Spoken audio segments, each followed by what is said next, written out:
Come here. Get off.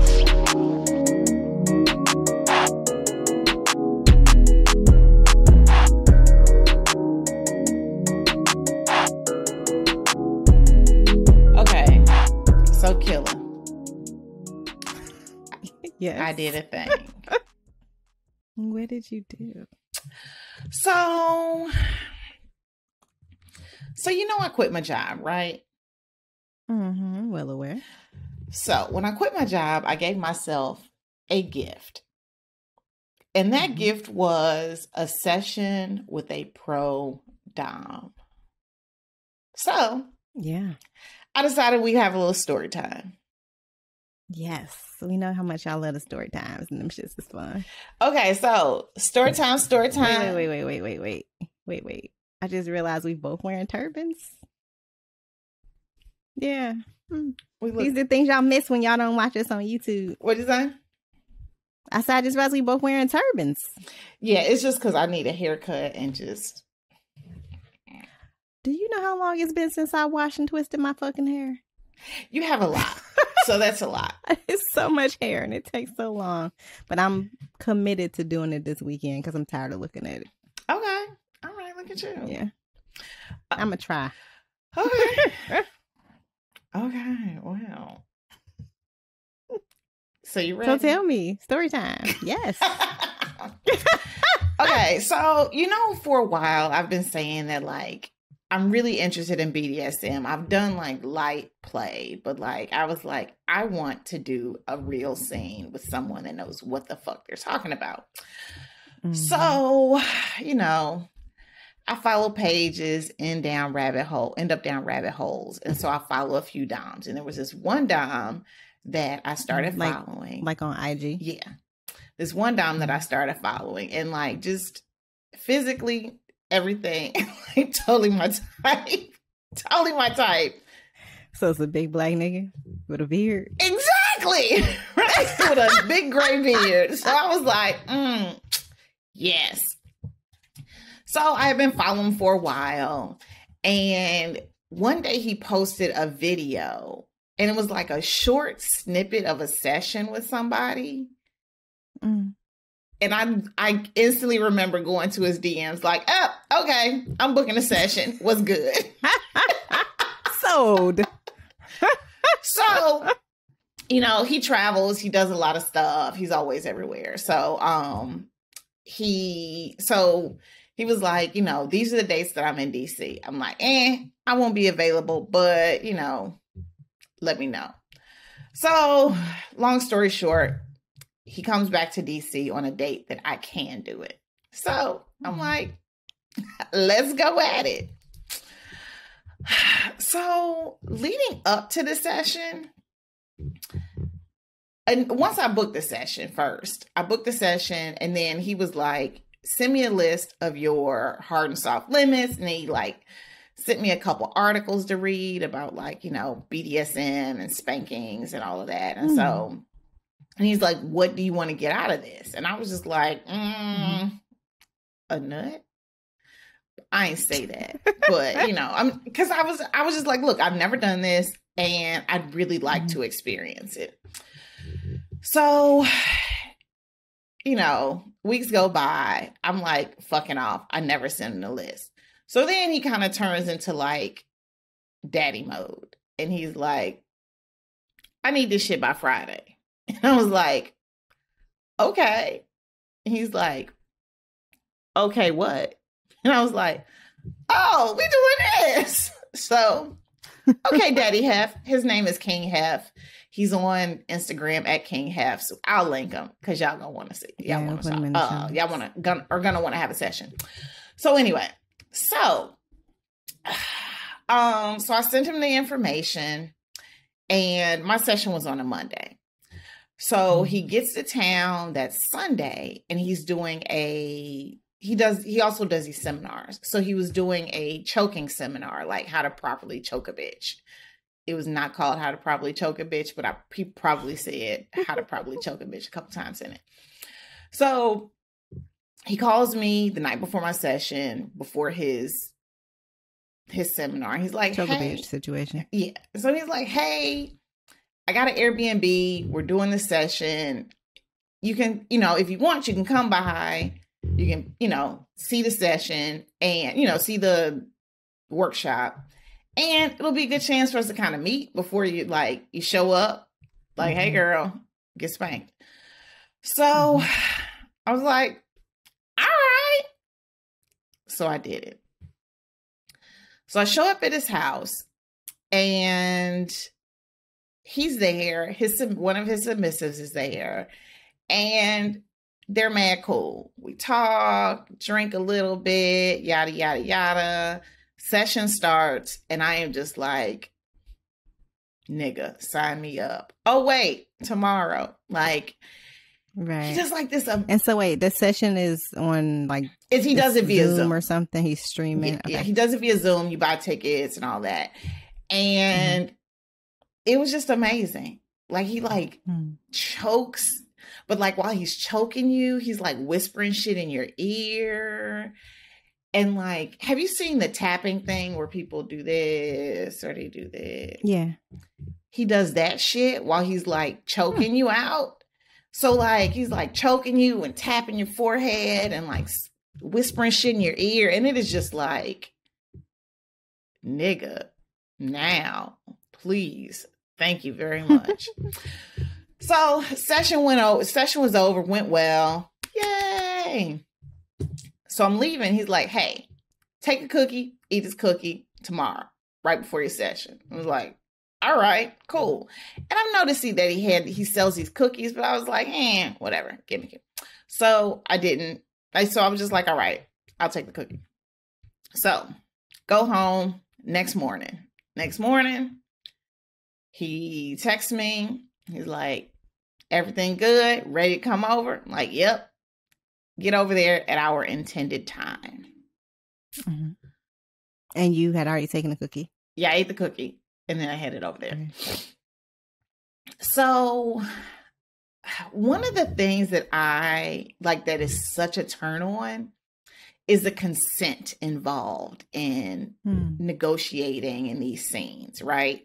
Mm-hmm. So I walk in and like I said, we're in an Airbnb. So and it's a typical DC house. So it's you walk in, first floor, steps right in front of you. Steps right there. Exactly. Yeah. So I come in, he's there, his submissive is there. She's setting stuff up. She has water out for me, water out for him. And she's like, okay, y'all have a good time. Gives him a kiss and she rolls. And I was like, wait. Time for this to begin. So I look to my left and on the couch are all these implements, all these accoutrements. And we went through every single one by one. Erica, can I use this on you? And I was like, yeah. Erica, can I use this on you? So he has this one flogger. It's pretty, but it looks scary because it's got rubber tails on it and rubber. I'm afraid of because I'm that shit probably hurt more than usual. So I was like, I don't know. And he was like, talk to me. This is about communication. I was like, I'm afraid of it. And he was like, it's okay. And he puts it in the no pile. And then he had a bunch of different floggers. He had this little thing. You know when you see people making ravioli and they're cutting the sides of it? Yeah, I think it's called a Wartenberg wheel, that thing. So, yeah. So he had one of them motherfuckers. And I was like, okay. And I went to a seminar to a workshop conference a while back. And they had electroplay. They were talking about electroplay. And so I was like, I don't know. Because when I did it in the seminar, you're standing in a fucking hotel conference room. And she's like, zzz, and I'm like, I don't know, So I was like, let's put this on the maybe pile. Maybe, yeah. And then the final piece. He has a hood. And he's like, can I use this on you? And I was like, yep. Because the idea of sensory deprivation just, makes me excited. Was that a different experience than like using like just like a regular mask or whatever? Yeah, because the hood, like, you ain't seeing nothing. You know how like with a mask, if you're doing too much, you can be like, hood, cheater. Yeah, hood ain't no thing, boo. So, and then is it just like a space for you to breathe? It's literally like a hole cut out in the mouth. In your mouth. Okay, and that's it. So once we're finished negotiating, he's like, all right, boop, hood goes on. I was like, oh shit, like, it's time. It's time. Let's get ready to rumble. Bitch, I think you gotta pay to say that now. You might want to be careful. Oh shit, you do. My bad. Well, no one's allowed to use it because dude owns it. Wow. That's why, like, and then he retired. So, like, when you watch, you know, boxing now, like Top Rank and shit like that, all the announcers have they bootleg ass, janky ass fucking catchphrases because they're not allowed to say, "Let's get ready to rumble." Yeah. Tonight, let's fight. Get it tight. Right. Yeah, like, whatever, nigga. Okay. So bam, let's go at it. So he guides me by my hand over to like a love seat, and I am in it. I get on my knees, and I'm like on my knees, leaned over the love seat with my butt in the air, right? What was I wearing? I went with lingerie because I was like, I want to feel sexy. I want to feel sensual. I want to feel, so I had on lingerie. So here I am, ass up, face down. And it starts. So first he starts off slow. He he'll do like hand spankings. And then he'll like alternate it, and he'll like hit you with the flogger. And like, it's really interesting because, like if you like, I don't know, if you spank something for so long, your skin gets hot. Mm-hmm. So then he would like lightly rub his fingers across my butt to like take some of the sting away. Yeah. Or like, he would like, it was like, he knew just enough to like make it hurt when you're like, oh my God, that hurts so bad. I'm not sure if I can take any more. And before I even say anything, he's like, whoop, let's switch it up. So it was like, so you're constantly going to this like pain threshold. And it was just, I was just, bitch. He's like spanking me and shit. And like, it was amazing that I was like, I usually gotta fuck to come, right? Like I gotta fuck. I need some clit action. I need something to come. Girl, this shit had me like ready to come. Just from like spanking me, all this shit. Then I hear him kind of walk off. He comes back. This motherfucker had floggers in the freezer.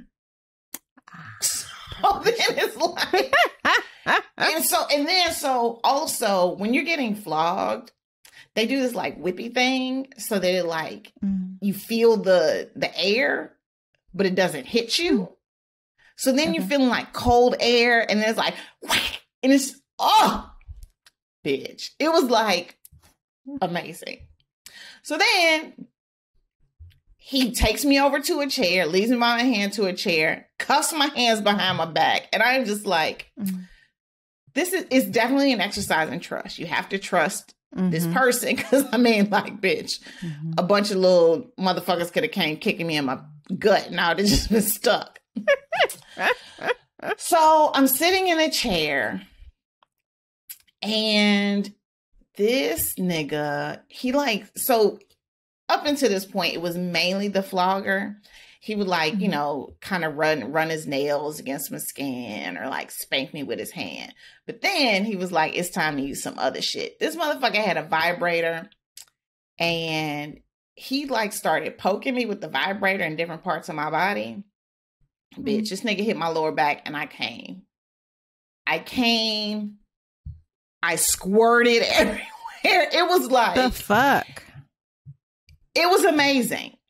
It was amazing. And it was like an intense ass orgasm. Your lower back. It was so intense. Like, it was like all of my body. It was like I was one big ass clit. It was like everything was connected and it was, So, okay, the cookies we're wondering about. The cookies, he sells them. They're called like Pussy Doodle. They're like Snickerdoodles, but they make your pussy wet. And no fucking lie, I am not a squirter. Bitch, I was like, you know them little fountains in the parks? That was me the entire time. So much so, wow. At one point I could hear him like sloshing through like stepping in wet shit. I was like, somebody gonna have to clean this shit up. It was fucking amazing. Like, it was so fucking amazing. And so he's like, you know, so then he pulls out the little electroplay thing. And so an electroplay thingy, I don't even know, wand. It looks like an immersion blender. You know how an immersion blender has a handle and then the little thing you stick it on. Yeah, you got me an immersion blender for Christmas a couple years ago, and I got you one too. Yes. The same year. Exactly. Right. So it has all these different tips. So it has like a little bulb tip and you run it across, but then it has like some pointed tips. But it also has this attachment. Because when it was over, I was like, nigga, I need to see this. I need to see what the fuck. Yeah. It's this attachment. It's like a metal plate. So he put it in his like in his waistband. So the metal plate sits against your body and you hold the wand and you know, adjust the power on it. But because the metal plate is against your body, your entire body is electrified. So every time he like run his hand against my arm, it was like light electricity. And you can change the intensity. We started at a really low intensity. So it kind of felt like, this is a horrible description. It felt like I was like in like soda bubbles. What's the thing called? Like it was just like, it was so nice. And so he's doing that and he's like other shit and he kind of turns it up. And that's the thing. Like, I think if I ever was just to be fucking and, you know, a nigga pull out a fucking cane and smacks me against the ass, I'm be like, what the fuck? Bitch, by the end of this motherfucker was like smacking my ass hard as fuck with a cane. And I was like, oh, this is great. Because y'all worked up to it, is my guess. Right? Exactly. And it was so fucking amazing. Like, I came a million times. Sorry. Let me end it first before I give the recap. So here I am, squirting and a coming and a coming and a squirting and a squirting and coming and a coming and a squirting. And then he has this. So then, like, I get out of the chair, he unlocks me, puts me back in the chair with my butt up, and he has an anal plug. And so here's the thing with anal. I've talked about it. I have a love-hate relationship with it. I love it, but I don't anal train, you know. Girl, by the time we got there, a lot of work. That nigga was like, that's me with a water bottle. Okay, maybe it wasn't a water bottle. But I was so like loose and it was just, All that coming. Magical. It'll open your booty hole. Yeah. Like, that was it. It like released everything. It was just, it was amazing. Like nothing short of amazing. When it was all said and done, I felt like I had like, you know how you leave a spa and you're just like, your body feels light and wibbly and that is how I felt. It was fucking amazing. That's what's up. And then when it's all over with, he's like, you know, what do you need? Do you need a hug? Do you need to sit there alone? I was like, give me some water. I'm like standing there like a little baby drinking down water. It was amazing. Nothing short of amazing.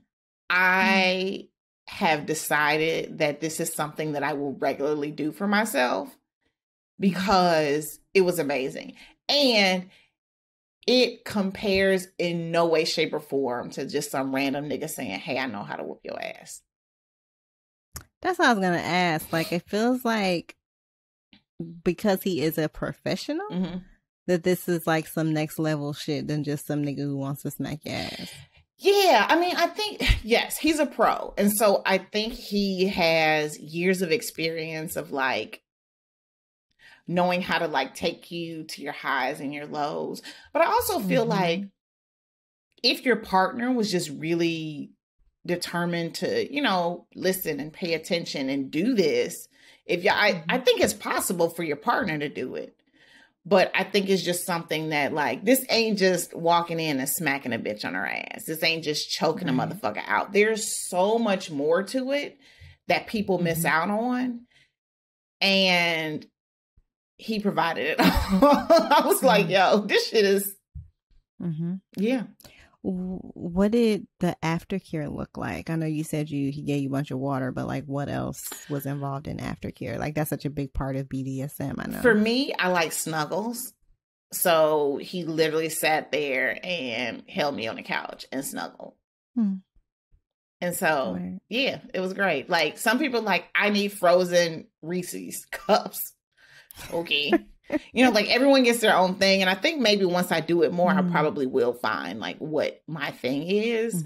But for this situation, it was cuddles. And we literally sat there on the couch and he held me it was just like, I just needed to come down. I was like buzzing. And so I needed like something to like hold me. Containment. As as everything came down. What did you learn about yourself in this process?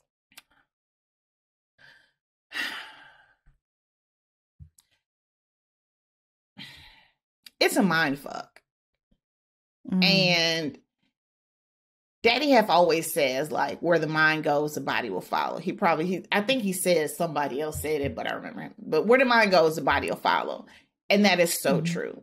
Like, I was amazed. I thought that I was the type of person that like generally needed just penetrative sex or, you know, like some sort of action on my clit. But like, it was truly like, for the first time, I saw my entire body as one sexual organ. It was beautiful. Word. I mean, that kind of leads... Okay, maybe this is that, but I'm going to ask it anyway. Was there anything that was surprising about the process? Bitch, how I squirted like a motherfucker. Like, I was like, God damn. Like, I was surprised. Like, I was truly surprised about that piece.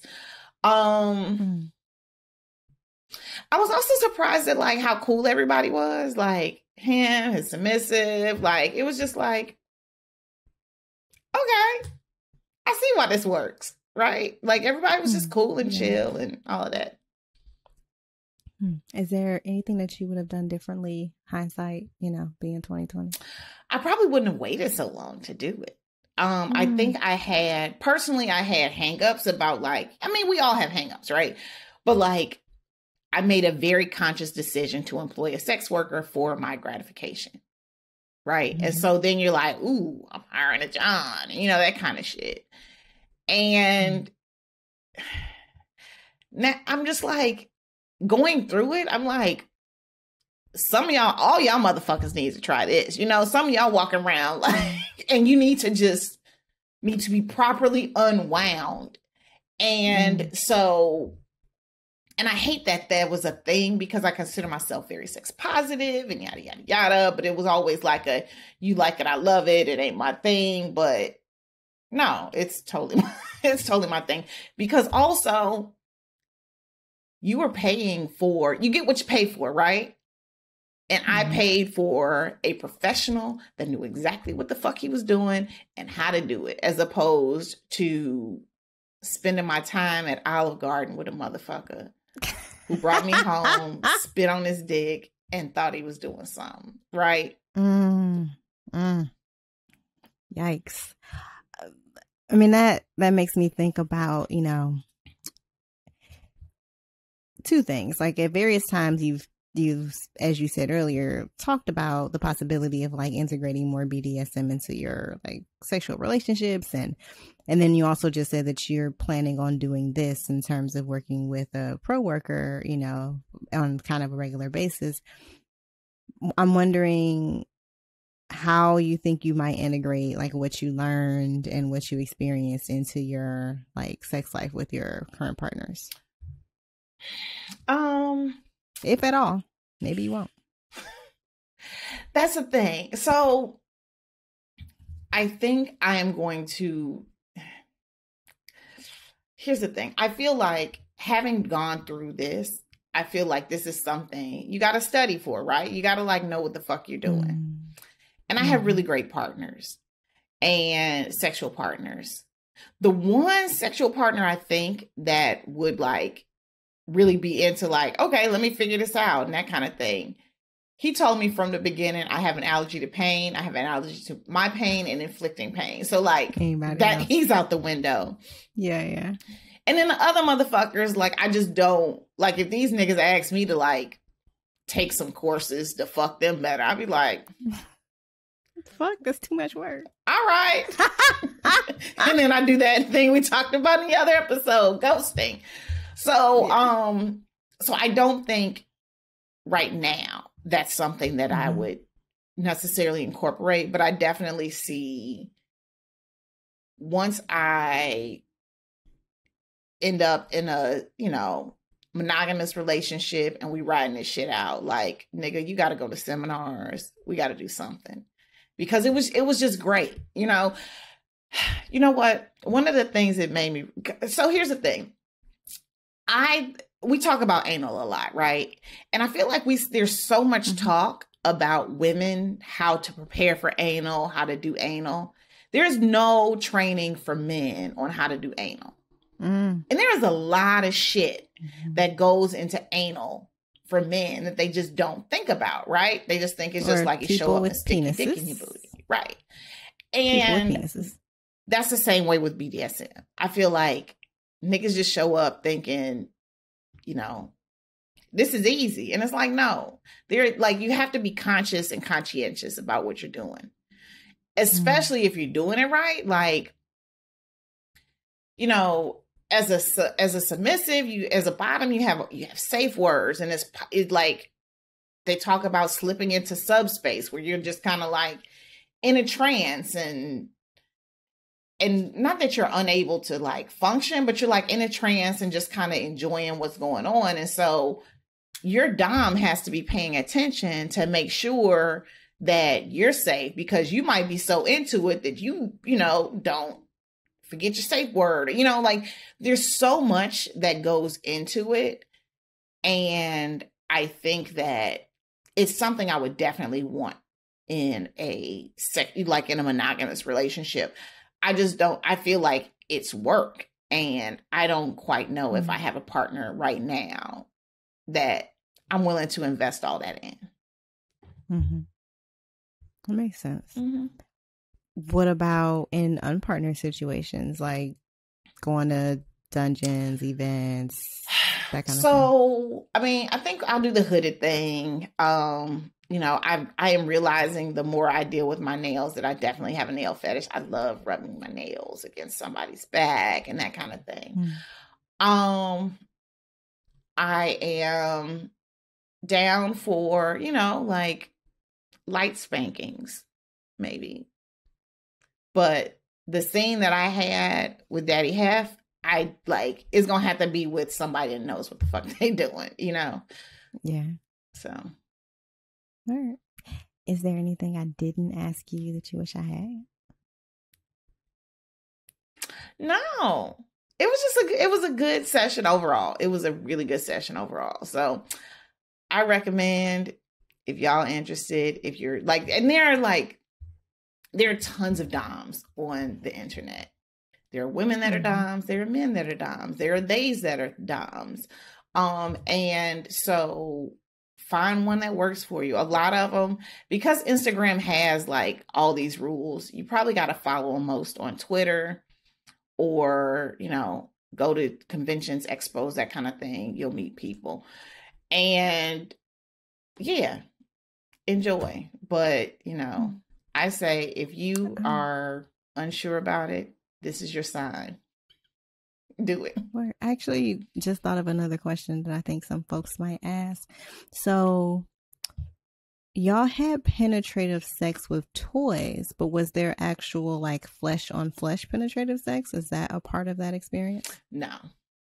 And one of the things that I learned, because when I was at the Sex Down South conference, there was a dom there, and he was there with his submissive, and a lot of women were interested in it. And he was like, they were like, how do I find one? And he was like, look, I'm gonna be honest. Some of these niggas just do it because they want pussy. And so they end up doing it for pussy. And I get it. Totally see how that can happen. But yeah, it's possible to do it without it. Like, and actually the few black doms that I know, that I think of, most of them are in relationships and have like their submissive. And this is just, something else they do. Bringing smiles to lonely divorcees. Okay, bitch.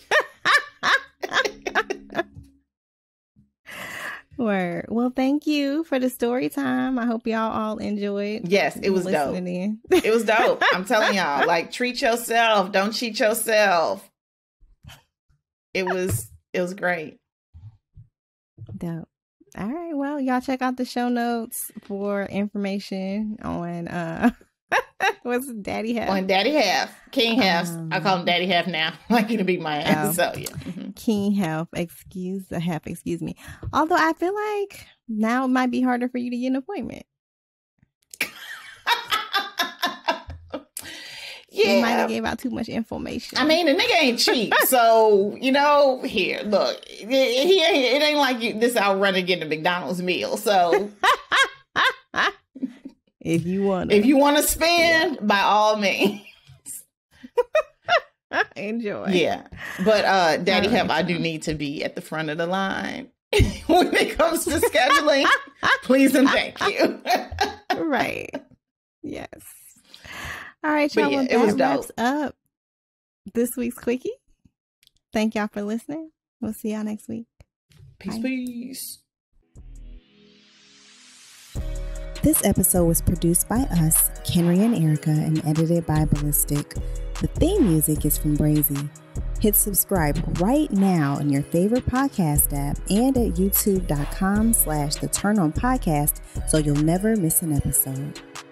Then follow us on Twitter at The Turn On Pod and Instagram at The Turn On Podcast. And you can find links to books, transcripts, guest info, what's turning us on, and other fun stuff at theturnonpodcast.com. And don't forget to email us at theturnonpodcast@gmail.com with your book recommendations and your pressing sex and related questions. And you can support the show by leaving us a 5-star review, buying some merch, or becoming a patron of the show. Just head to theturnonpodcast.com to make that happen. Thanks for listening, and we'll see you soon. Holla.